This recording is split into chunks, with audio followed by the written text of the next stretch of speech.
Out to South America and another trouble spot, Venezuela. International concern over the increasing autocratic rule of President Nicolas Maduro accelerated after the country's Supreme Court effectively dissolved the Venezuelan parliament, whose center-right majority was one of the last bastions of resistance to Maduro's rule. The Organization of American States called it the final blow to democracy in the country. Well, let's go now to Caracas and speak with freelance journalist Stefano Pozzebon. Stefano, is Venezuela now a dictatorship? It seems like the government has dropped the mask in this sense. It seems like that.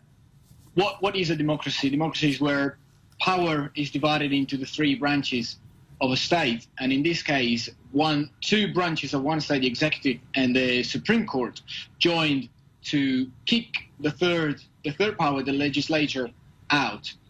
This was a situation that was already actually in place since the opposition won the elections on the 6th of December 2015.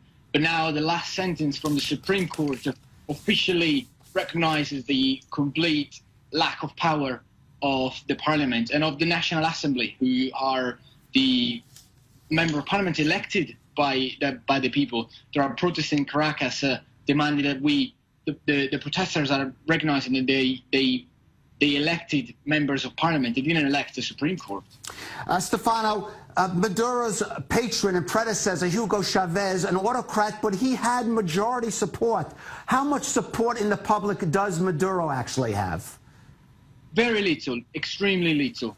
Of course, there is a small hardcore of Chavistas who are still receiving a lot of the subsidies that were paid by the petrol money at the time of Hugo Chavez.